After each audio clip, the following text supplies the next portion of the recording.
All right, got a little short and sweet first impressions video. This time on a new optic. Yeah. Lighting is always terrible here, but we have the Sig Romeo 5 Gen 2 XDR.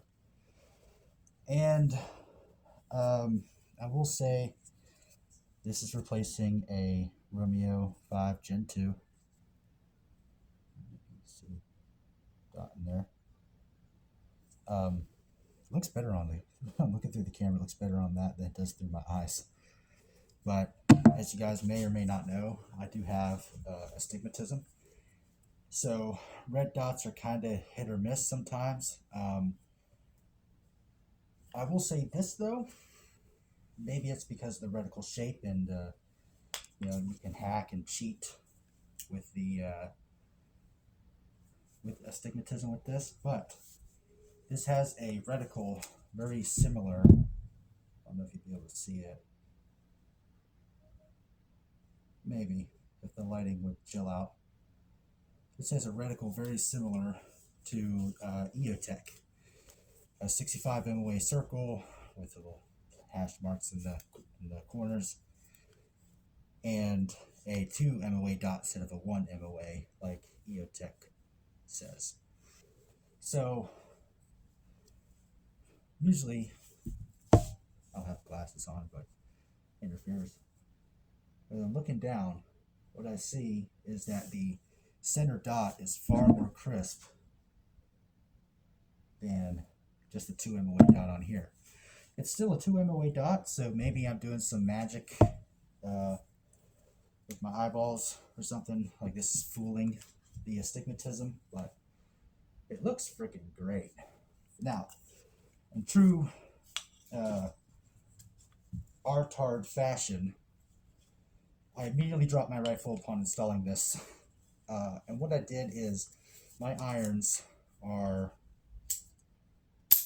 co-witnessed to my old dot, right? So my irons are basically where the old dot was.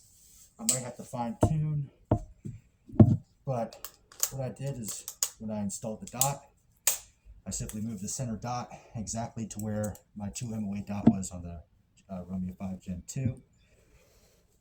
And then instantly, as soon as I set my rifle down, this fucking, I'm a retard, and I set it down on this, and it fell over directly onto the dot. So there's already, some marring on the top of it. And then I picked it up and I checked it, and it didn't shift at all. So already a little bit of durability testing. This thing has survived a 9-pound weight falling from about 2 feet up straight on top of the dot. So I mean, that's not nothing. This thing, however, has survived quite a few impacts. As you can see, it's all marred up. Main thing that I did with this is I was hunting,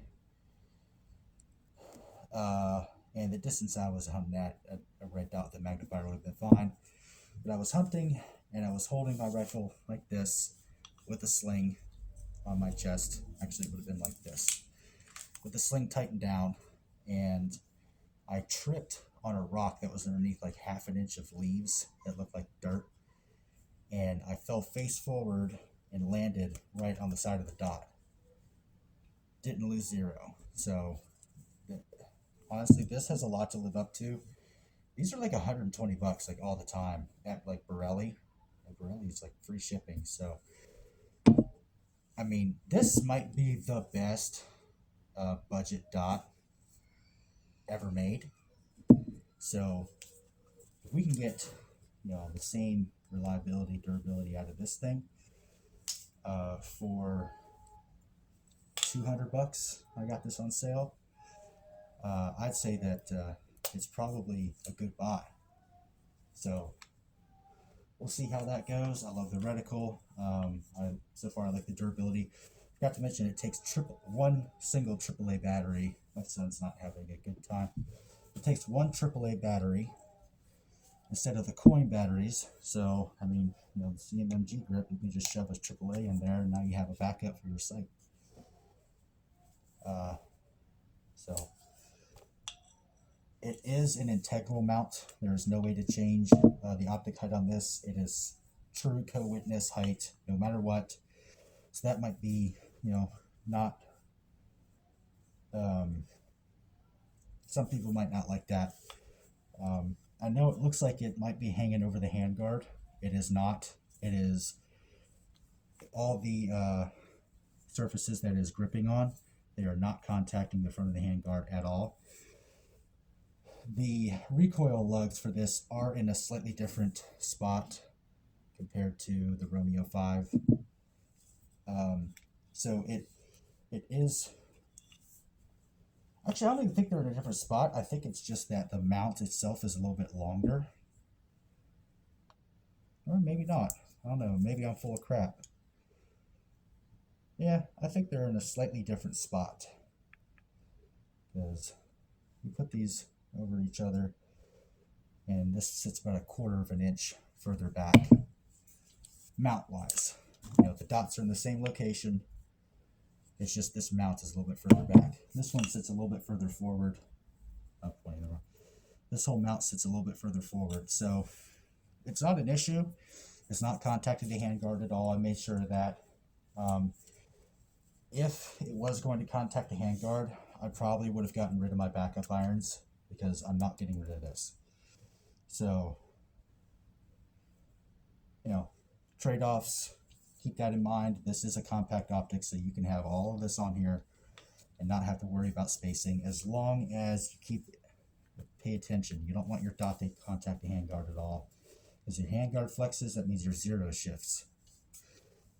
So far, I like what I see. I like what I'm already liking the durability. These are dots for the pores. You know, Sig dots are made by Holosun. They're made in the same factories in China. You know, whether you want to support China or not, it is what it is. You want something cheap, it's probably going to have to be made in China. If you want something American made, you can go to Trijicon or Aimpoint and pay 3, 4, 5 times more.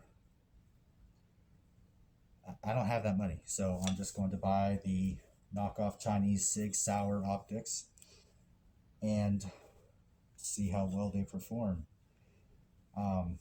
This Romeo 5 Gen 2 probably has about 10,000 rounds through it, including a few hundred of full auto.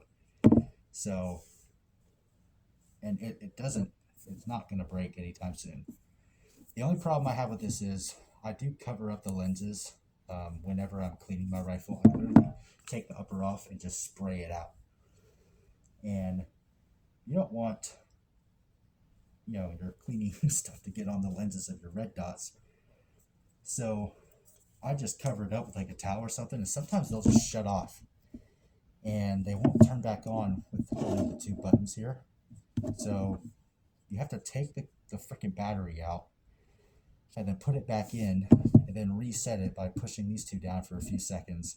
It's pretty annoying because then you lose the brightness setting that you had it on, and you know, it's just annoying, something stupid. But it is $120. It's durable.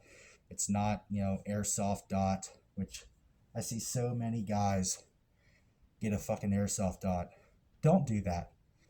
Save up another $60 to $70 and just get a freaking Romeo 5. It's not that expensive. You're going to end up paying more money for your stupid little airsoft dot that loses its zero with 223. Imagine trying to use that on like a shotgun or something. It's not going to work. So spend just a little bit more money, get something a little bit more quality, and you'll be fine. You know. Also, stop anodizing your shit. We know who you are. Don't do that. It's ugly. Looks trashy. But that's all I have for right now. So far, I'm pretty happy with it. So next time I go shooting, whenever that is, I'll come back and report how well this thing did, how usable it is, and we'll go from there. However long this thing lasts, you'll find out same time I will. So peace, chicken grease.